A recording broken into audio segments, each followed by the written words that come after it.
Então, o Marcelo Santiago vai estar falando sobre o homem no mundo, que está no Evangelho segundo o Espiritismo, do capítulo 17, item 10. Obrigado. Qual é a hora ideal para você?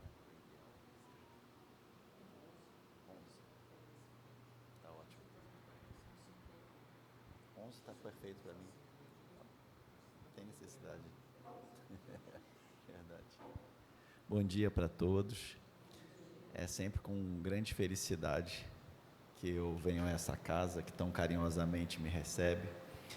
E para realizar essa tarefa que também é muito gratificante para nós, que é estudar a doutrina espírita.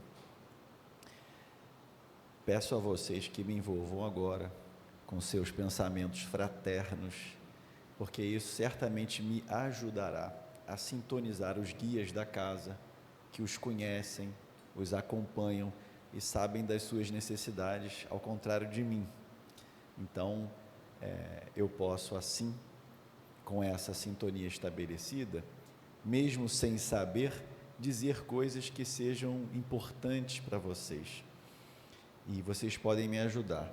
Na casa espírita, mesmo quem entra mudo e sai calado é trabalhador, porque você pensa e você sente. E pensando e sentindo, nós estamos agindo sobre o ambiente e estamos nos influenciando mutuamente. Então, eu estarei falando, mas todos nós estaremos trabalhando agora pelo Cristo, criando uma ambiência salutar, onde, quem sabe, importantes atendimentos a espíritos sofredores aconteçam, porque uma casa que se propõe a manter a elevação do espírito, cria uma ambiência favorável a isso, e a espiritualidade se serve disso. Então, estamos aqui também doando fluidos. Como já foi anunciado, o tema do nosso estudo é o homem no mundo. Não é um texto longo, são no meu livro, para quem já é avançado em anos, com a letra bem grande, dá 2 páginas, mas acho que nem isso no livro normal.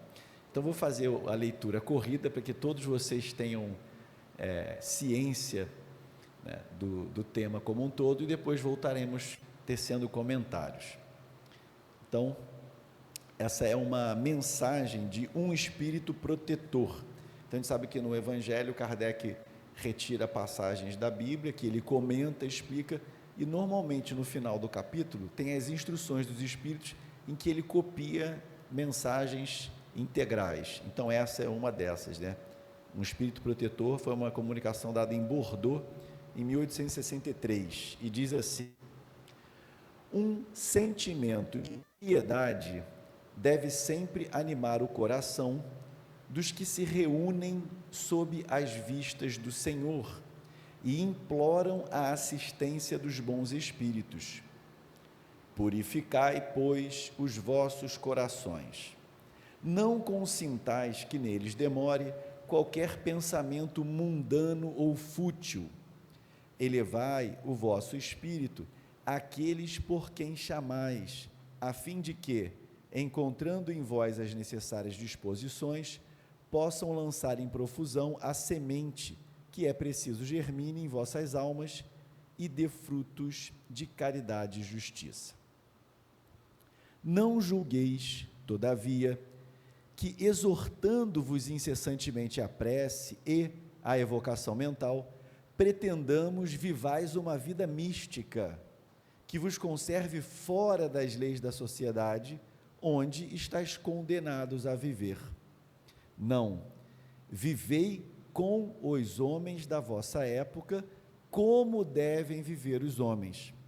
Sacrificai as necessidades, mesmo as frivolidades do dia, mas sacrificai com o sentimento de pureza que as possa santificar. Sois chamados a estar em contato com espíritos de naturezas diferentes, de caracteres opostos. Não choqueis a nenhum daqueles com quem estiverdes. Sede joviais, sede ditosos, mas seja a vossa jovialidade a que provém de uma consciência limpa. Seja a vossa aventura a do herdeiro do céu, que conta os dias que faltam para entrar na posse da sua herança.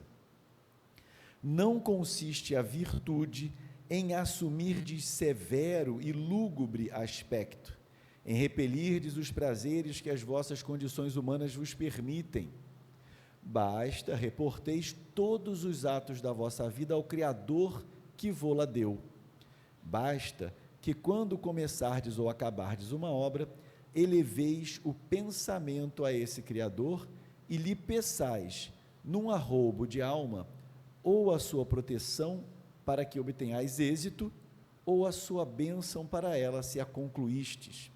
Em tudo o que fizerdes, remontai a fonte de todas as coisas, para que nenhuma de vossas ações deixe de ser purificada e santificada pela lembrança de Deus. A perfeição está toda, como disse o Cristo, na prática da caridade absoluta. Os deveres da caridade alcançam todas as posições sociais, desde o menor até o maior. Nenhuma caridade teria a praticar o homem que vivesse insulado. Unicamente no contato com os seus semelhantes, nas lutas mais árduas, é que ele encontra ensejo de praticá-la. Aquele, pois, que se isola, priva-se voluntariamente do mais poderoso meio de aperfeiçoar-se. Não tendo de pensar senão em si, sua vida é a de um egoísta. Não imagineis, portanto, que para viverdes em comunicação constante conosco, para viverdes sob as vistas do Senhor, seja preciso vos silicieis e cobrais de cinzas. Não, ainda uma vez vos dizemos, ditosos sede segundo as necessidades da humanidade, mas que jamais na vossa felicidade entre um pensamento, um ato que o possa ofender, ou fazer-se velho o semblante dos que vos amam e dirigem. Deus é amor, e aqueles que amam santamente, Ele os abençoa. Então, uma página muito importante, muito atual. Nós que já descobrimos a religião, que buscamos, que entendemos que somos mais do que um amontoado de células, que sabemos que a vida continua além do túmulo, nós temos oscilado entre dois extremos perigosos. O de enxergando a perturbação, a desorientação, a impureza do mundo, acreditamos que estaremos fazendo boa coisa em nos isolando dele. Não vou me misturar, ali é tudo ruim, ali é tudo pecado, ali é tudo feio, é tudo errado. E o outro extremo é aquela extrema concessão aos conselhos do mundo. Ora, o mundo é consequente consigo próprio, tem lógica própria, é coerente. Vou me explicar com um exemplo simples. Se digo, tudo o que é verde é vegetal. Papagaios são verdes, logo papagaios são vegetais. Vocês sabem que isso é falso, mas não por um erro de raciocínio. A lógica está perfeita. A consequência de tudo que é verde ser vegetal e papagaios serem verdes, a consequência lógica das duas premissas é que papagaios então são vegetais. Mas eles não são. Por quê? Porque eu raciocinei errado? Não, porque uma premissa é falsa. Nem tudo que é verde é vegetal. Então veja, se tudo que fosse verde fosse vegetal, sendo papagaios verdes, seriam vegetais. Essa é a conclusão lógica. E o mundo faz isso. O que o mundo te aconselha a fazer, ele aconselha porque entende que nós só temos essa vida, somos um bando de células e temos que aproveitar todas as oportunidades de termos prazer, porque amanhã podemos não existir mais. Então o mundo nos impulsiona a um hedonismo, a uma busca desenfreada e constante de prazer. Tudo tem que ser sempre e o tempo todo agradável. Mas é assim a vida? É assim que nós vamos construir a nossa verdadeira felicidade? Não é. Então, essa página estabelece um ponto de equilíbrio entre esses dois extremos radicais. Só enxergar coisa ruim no mundo e achar que vai se aproximar de Deus, se isolando dos seus irmãos, que Deus colocou do seu lado com um propósito. Não, o mundo é todo perdido, todo mundo é impuro, todo mundo é pecador, então vou me isolar. Não me parece ser o problema sério hoje, mas na Idade Média a gente fez muito isso, né? Os homens que encontravam a mensagem do Cristo achavam que estavam fazendo boa coisa em se isolando do mundo pecaminoso de perdição. Me parece que hoje, mais grave, é o extremo contrário, né? Então, mesmo as pessoas religiosas, cada vez se abrindo mais para as propostas do mundo, que, como eu disse, são propostas coerentes, mas que, no nosso entendimento, partem de premissas falsas. Nós não somos só matéria, nós somos espíritos imortais. A matéria, ela deve ser santificada, deve ser valorizada, é um instrumento de que Deus se utiliza para o nosso crescimento. Então, nós devemos valorizar a oportunidade de estarmos encarnados, de termos um corpo que nos permite viver experiências importantes para o nosso crescimento, mas nós não nos reduzimos a esse corpo. O corpo é meio e não fim. Então, o Espírito começa: um sentimento de piedade deve sempre animar o coração dos que se reúnem sob as vistas do Senhor e imploram a assistência dos bons espíritos. O que é essa piedade de que ele está falando aqui? Um sentimento de piedade. Então, eu durante muito tempo tive dificuldade de entender isso, porque para mim piedade era só sentir compaixão, quando você fala assim, coitadinho e tal, né? Se afetar com o sofrimento do outro, não ser indiferente. Mas piedade não é só isso, piedade também é sentimento de religiosidade, e é esse o sentido aqui nessa frase, né? Então, o sentimento de religiosidade, de espiritualidade, deve sempre animar o coração dos que se reúnem sob as vistas do Senhor e imploram a assistência dos bons espíritos. A gente faz isso, não é? Nós sempre pedimos aos nossos guias, nossos espíritos protetores, familiares, que nos orientem, que nos envolvam. Então, para isso, nós precisamos estabelecer, como muito bem disse o nosso querido Wagner no início, uma sintonia. Como funciona isso de sintonia? O Espiritismo nos oferece a possibilidade de não sofrermos influências de espíritos.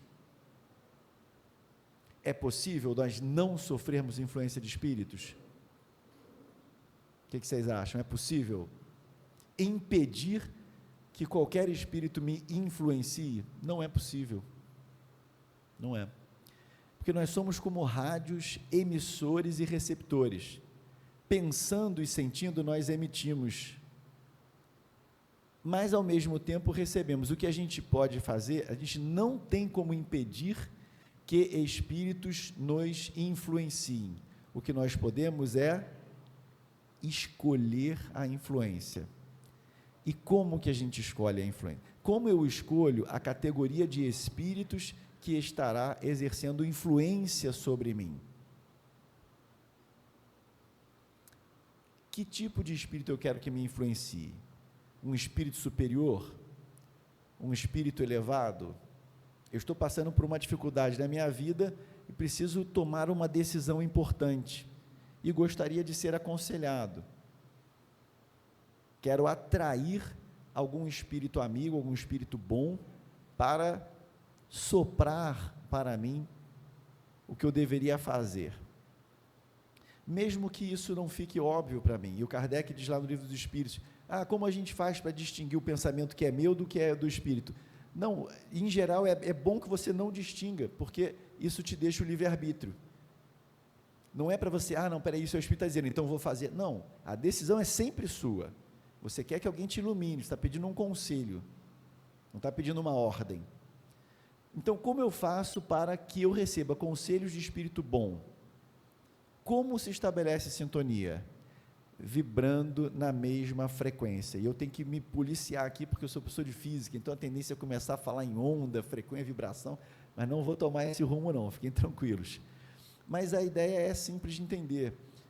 A frequência, né, do pensamento, que pensamento também é uma vibração, é uma onda que se propaga, né, como as ondas eletromagnéticas que permitem que nossos celulares funcionem, né. Quando eu falo aqui, não é a minha voz que viaja pelo ar, o que viaja é a onda eletromagnética que o outro aparelho capta. Então, assim, nós também pensando, emitimos ondas que se propagam pelo espaço, mas não sob forma de campos eletromagnéticos, através dos fluidos que preenchem todo o universo. O fluido é o meio através do qual nossos pensamentos chegam ao infinito e encontram sempre aqueles nos quais pensamos. Pois bem, a sintonia se dá por similitude, né? É o que a gente chama em ciência de ressonância, né? Então, quando você percute uma corda, ela vibra. Se tiver alguma corda que emite a mesma nota que ela na proximidade, essa corda, sem você encostar, vibra também, porque ela entra em ressonância com a primeira. Então, é assim, tem vários espíritos com pensamentos de todas as ordens, desde os mais inferiores aos mais elevados.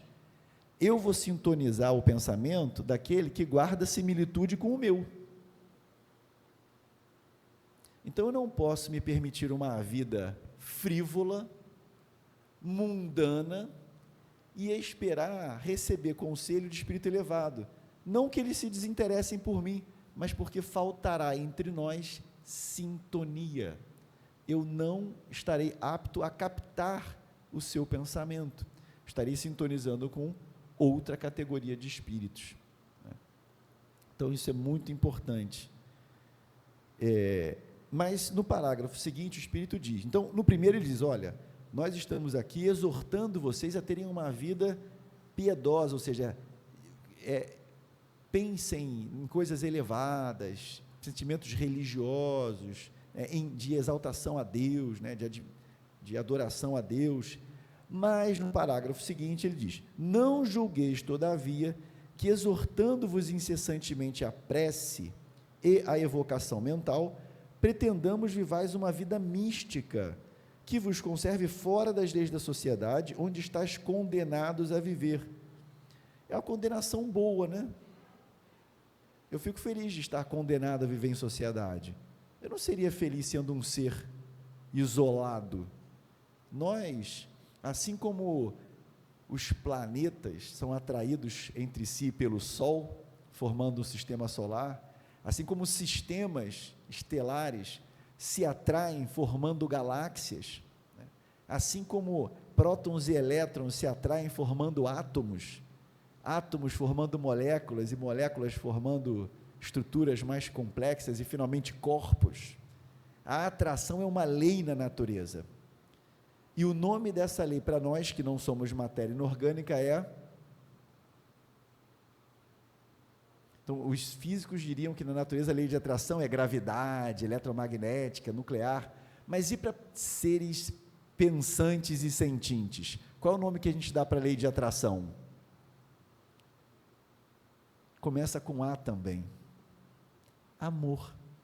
Isso está lá na questão 888A do Livro dos Espíritos, no 5º parágrafo. O Espírito que responde à questão diz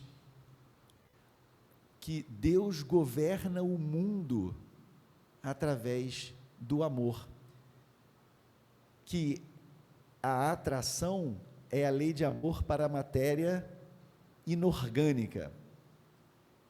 Por que uma pedra continua pedra, não vira um monte de grãozinho voando? Porque ela não se dispersa, porque tem uma atração ali mantendo a coesão do corpo. O que nos mantém em sociedade um corpo coeso? Porque não vai cada um para um canto aí no meio do mato? É o amor. O amor é lei de atração para os seres que pensam e que sentem. Então, essa é a lei. A lei de amor é a lei através da qual Deus governa o mundo, material e espiritual. Então, nós temos necessidade uns dos outros. Então, imagina, Jesus, o único Espírito puro que nós conhecemos. Aí Jesus vai, trabalha, evolui, desenvolve uma imensa capacidade de amar, aí Deus diz, agora, meu filho, o seu prêmio é poder se distanciar desse pessoal inferior, que vai te incompreender, que vai te tratar mal, você pode escolher um canto bonito do universo e se isolar lá. Jesus seria feliz assim? A felicidade do espírito superior é servir aos seus irmãos em evolução, que é o que o Cristo faz, nos ama e nos atende. Então, quando ele diz aqui que estamos condenados a viver em sociedade, é uma condenação boa, porque só com o outro nós crescemos. O crescimento é um processo individual, mas que eu jamais realizarei isolado, sozinho. É no nosso contato uns com os outros que nós vivemos as experiências que nos permitem crescer espiritualmente. Como você vai desenvolver o amor sem um objeto a quem direcioná-lo, sem algo a que dirigir esse amor, não é? E nada representa um tesouro maior para nós que os laços de amor que estabelecemos uns entre nós, né? Uns com os outros. Então, eu, nessa agradável manhã de domingo, deixei minha esposa e nossos 6 filhos em casa, para estar aqui com vocês. O que mantém um homem, uma mulher e 6 filhos unidos? É o amor, é a felicidade que nós sentimos em estar juntos. Claro, temos problemas, temos desentendimentos, mas queremos permanecer juntos, crescer juntos, melhorar juntos.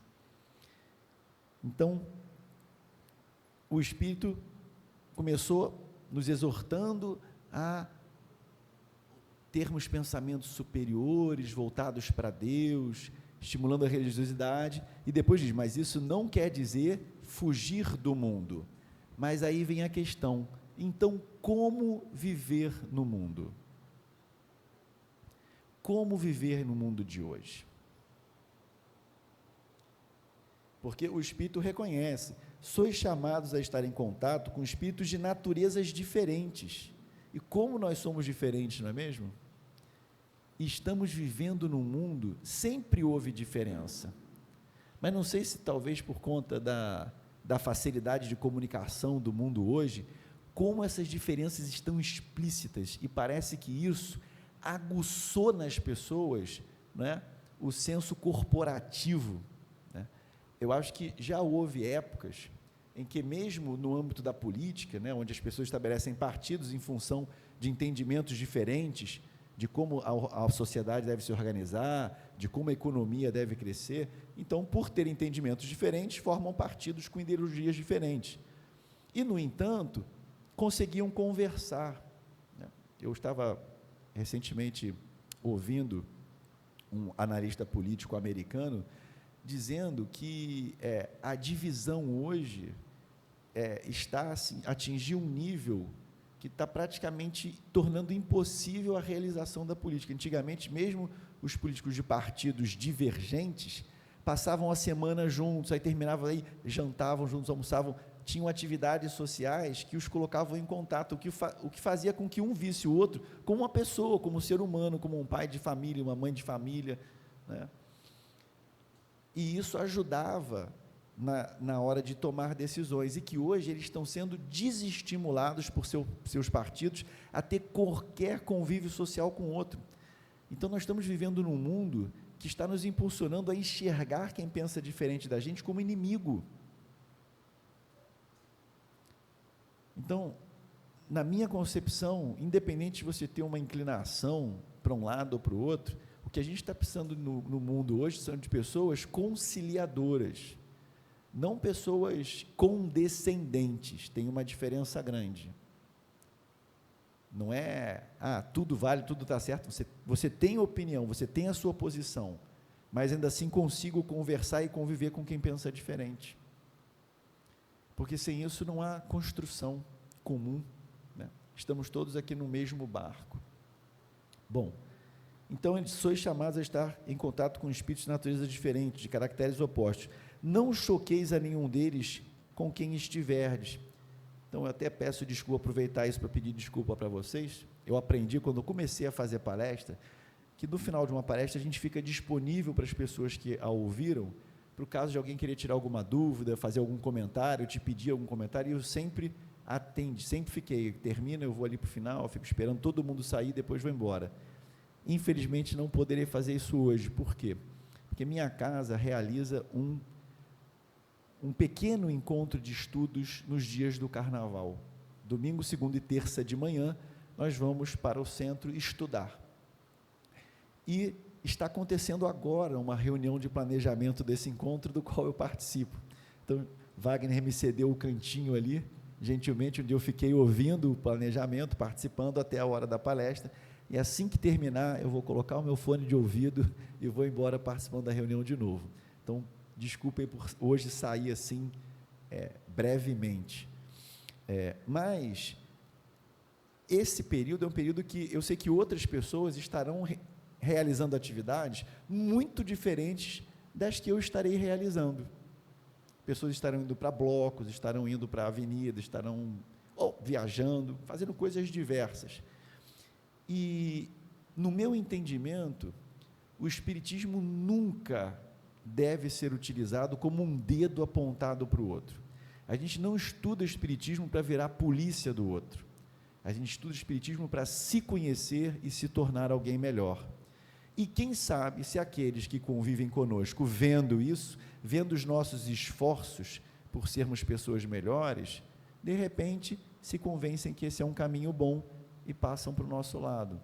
Mas não porque a gente vai ficar aí apontando o dedo para os outros e dizendo, nossa, como você faz isso, que absurdo, está tudo errado e tal. Então, nós vamos viver no mundo com pessoas diferentes de nós, com entendimentos diferentes, que elegem atividades diferentes, e nós vamos amá-los, porque são nossos irmãos, sem nenhum sentimento de superioridade, porque de fato não somos. Quantas notícias nós temos, né, de pessoas que às vezes têm uma vida no erro, e que de repente dão uma virada, e às vezes você continua ali, marcando o passo, né? Então você veja, por exemplo, quase nenhum discípulo aceitou Madalena na época do Cristo. Era muito difícil para homens com a formação que eles tiveram, que falava de impureza, que apresentava as mulheres como inferiores, para homens que receberam, foram educados dentro daquela visão, foi muito difícil para eles aceitarem Madalena. Mas tem figura mais luminar do que essa mulher no Evangelho? A gente lê lá o capítulo sobre Madalena no Boa Nova, e eu já nem uso mais para fazer palestra, porque é uma vergonha, eu choro todas as vezes, eu fico constrangido, não consigo, o meu olho já está marejando só de falar na Madalena. Que transformação! Como uma mulher sai da condição em que ela estava, naquela época, naquela sociedade, e consegue seguir o Cristo daquela maneira, indo morrer lá no Vale dos Leprosos, cuidando deles e se tornando leprosa também, por amor ao Cristo, por descobrir aquilo que ela procurava, e que no fundo é o de que todos nós temos sede, é de amor de verdade, é disso que o Espírito necessita, amor de verdade, e foi isso que o Cristo veio oferecer. Então, eu não amo o meu irmão se eu julgo ele, se eu me acho superior a ele, mas eu também não amo o meu irmão me juntando a ele nos seus enganos, deixando parecer que eu acho que o que ele faz é bom ou está certo. Eu não preciso fazer isso, mas eu posso marcar a minha posição de forma delicada, tolerante, respeitosa. É muito interessante que, às vezes muitas vezes as pessoas, quando querem um conselho, elas já conhecem as outras. Então, eu passei por uma situação muito engraçada há pouco tempo. Um amigo meu estava passando pela seguinte crise, né? Ele e a esposa já tinham 2 filhas, e a esposa queria mais um filho. Ele também queria, mas estava muito preocupado com as condições. Puxa, eu não ganho tanto, como é que vai ser? Será que eu vou ter condição? Será que eu vou poder oferecer as coisas para os meus filhos? Aí, para quem ele ligou para perguntar se devia ou não ter mais um filho? Que tenho. Ou seja, ele estava querendo ouvir conselho? Ele já sabe, ele entendeu? Ele não ligou para um sujeito de 50 anos solteiro que não teve filho. Quer dizer, não, olha, de repente o melhor é ter uma vida para você, cuida da sua profissão. E não estou fazendo crítica aí, mas estou dizendo, se ele quisesse ouvir, não tenha mais filho, ele não teria ligado para mim. Então, quando ele me ligou, eu falei, André, você já sabe a resposta, porque você ligou, você sabe o que você quer ouvir, né? A gente faz isso. Mas, veja, os nossos melhores amigos não são os que dizem o que a gente quer ouvir. E a gente sabe disso.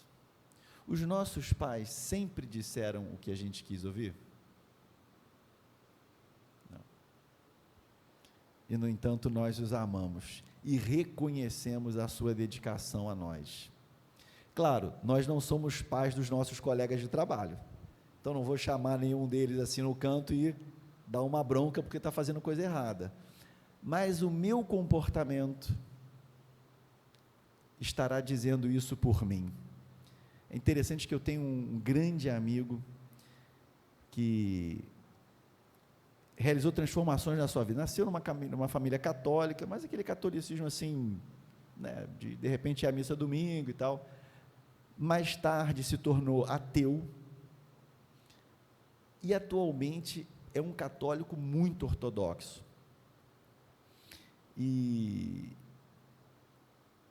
durante um tempo as minhas filhas mais velhas acharam que ele era tio delas. Por quê? Porque quando ele fazia aniversário, ele realizava a sua comemoração em 2 etapas. Tinha a comemoração sexta-noite no barzinho com os amigos, e tinha a comemoração sábado no restaurante na hora do almoço, e era dessa que eu participava.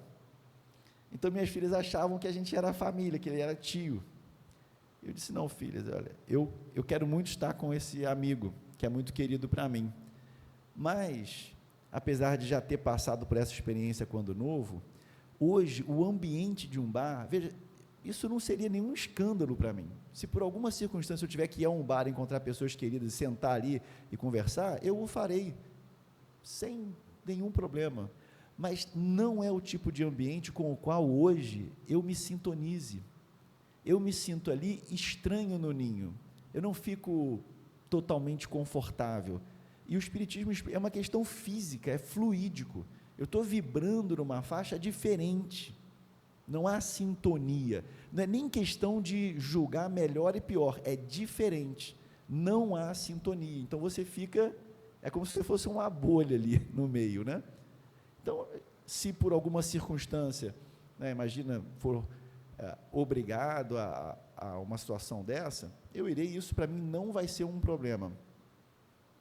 Aliás, um companheiro tem uma história interessante, ele ia fazer estudo num centro, e chegou cedo, o centro estava fechado, ainda ele estava apertado para o banheiro, do lado tinha um bar, e ele ficou no maior conflito, nossa, mas isso aqui é um bar, essa ambiência, não posso, aí ficou naquele conflito, mas não aguentou e acabou entrando, ele no estudo passou mal, e a conclusão dele, ele não passou mal porque o ambiente do bar era ruim, é porque ele ficou com medo, ele tornou aquilo um problema, ele podia só dizer, olha, eu preciso do banheiro, não estou aqui para nenhuma coisa diferente de usar o banheiro, então eu vou entrar, vou usar o banheiro, vou sair, e vou continuar com a minha sintonia elevada, mas não, ele naquela de, não, isso aqui é perturbar, já abriu a porta para a perturbação, né? Então, a gente não tem que viver se escandalizando, apontando o dedo, julgando, ou com medo, que o medo abre porta, né? O julgamento abre porta, a irritação. Vamos viver na tranquilidade do Cristo, né? Serenos, fazendo as opções que consideramos que nos convém como Paulo disse na primeira epístola aos Coríntios, no capítulo 6, versículo 12, tudo me é lícito, mas nem tudo me convém. O Espiritismo nos oferece ferramenta maravilhosa para nós entendermos o que nos convém. O que você quer? Para onde você quer ir? E, ao mesmo tempo, para nos conhecermos, né? Então, esse livro aqui, Nas Fronteiras da Loucura, ditado pelo espírito Manuel Filomeno de Miranda, foi um espírita baiano que trabalhou muito tempo em reunião mediúnica e, ao desencarnar, se especializou em obsessão. Eu estou fazendo a maratona dos livros do Filomeno, né? Já estou no sexto, esse aqui é o quarto ou quinto, eu estou no sexto livro, todos eles dedicados a estudar a obsessão. Por que eu trouxe esse livro em particular? Porque todos os casos relatados nesse livro, chamado Nas Fronteiras da Loucura, todos eles descrevem situações que ocorreram no Carnaval do Rio de Janeiro de 1982. Então, você quer saber do ponto de vista material o que acontece? Acompanha o noticiário. Você vai saber o que acontece durante o Carnaval. Mas se você quer saber o que acontece do ponto de vista espiritual, como fica a psicosfera da nossa cidade, aí você lê esse livro aqui. Mas qual é a ideia? É ameaçar, é amedrontar? Não, é esclarecer para que nós possamos tomar decisões bem orientadas, com conhecimento de causa. E qual é a questão? A questão, e aí cada um é que vai olhar para si, mas se eu olho para mim, o que eu percebo? Alguém que já enxerga a luz, que recebeu a mensagem do Cristo, que entende que isso é bom, mas que ainda tem conexões com um passado de muito desequilíbrio, de muito erro. Então, veja, quando dizem, né, com relação à questão da roupa, do recato, o problema está no olho do outro, é verdade, e considero uma caridade que percebam isso, né? Eu ainda tenho um olho doente, com certeza. Olha para a história da humanidade, como a humanidade tem se relacionado com a sexualidade. Olha para a nossa história, temos sido super respeitosos, equilibrados? Não. E onde que eu estava nesse período da humanidade? Em Marte? Não, eu estava aqui. Era eu vivendo isso. Então, isso aí, mesmo que hoje eu tenha uma outra compreensão e queira um comportamento diferente, parte de mim ainda mantém essas conexões. Então, é hora da razão. Eu vou fazer opções que contribuam para que eu caminhe na direção que me parece correta, boa para mim, saudável. Veja, é como se os espíritos estivessem dizendo para mim: Marcelo, nos ajude a te ajudar. A espiritualidade quer muito ajudar a gente, mas e nós? Estamos nos ajudando? A gente tem que pensar isso. Quando você liga a televisão, o que o programa que você assiste está veiculando? Aqui ele está te conectando. O que ele está oferecendo para você em termos de valores? Que sintonia ele te ajuda a estabelecer? E as conversas que você tem? Imagina, essas conversas seriam acompanhadas com alegria pelo Bezerra de Menezes? Ele estaria feliz de estar aqui do lado conversando contigo? Ou ele ficaria meio vexado do que ele está ouvindo? Constrangido, preferiria permanecer em silêncio? Então, isso tudo são coisas pequenas, mas que vão estabelecendo um padrão, né? Então, eu não posso ser permissivo comigo aí fora, ter uma vida absolutamente mundana e achar porque no domingo de manhã eu venho ao centro. Bom, aqui dentro certamente nossos pensamentos estão todos muito elevados, mas o que estabelece a nossa condição espiritual é a média. Não adianta dar um voo aqui e passar a maior parte do tempo aqui embaixo. Nós temos que nos ajudar. Então eu cheguei aqui Perguntei do Joel, aí me disseram, não, o Joel está ali numa reunião de estudo. Eu falei, puxa, que bacana, está estudando, depois vai assistir a reunião, está se ajudando a receber ajuda. Então, eu tenho um tempo livre à noite, posso ligar a televisão, puxa, não tem nada edificante passando. Gente, a literatura espírita é imensa, tem todos os livros do Kardec, tem todos os livros do André Luiz, todos os livros do Emmanuel, todas as psicografias da Ivone, do Divaldo, tem do Raul, é uma coisa interminável, tem muito material.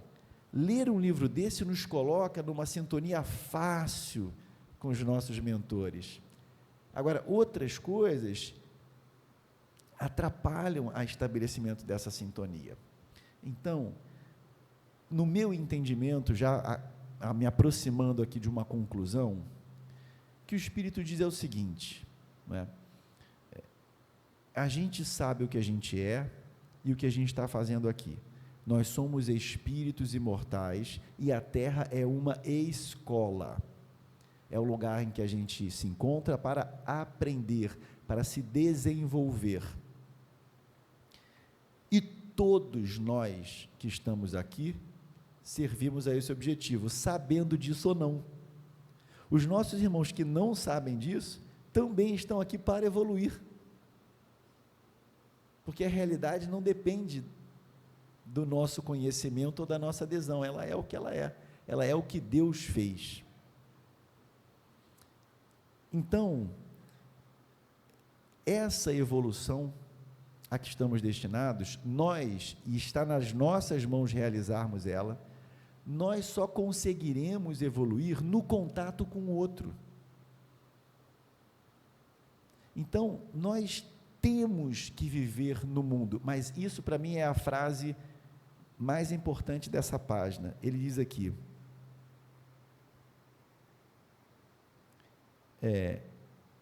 vivei com os homens da vossa época, como devem viver os homens.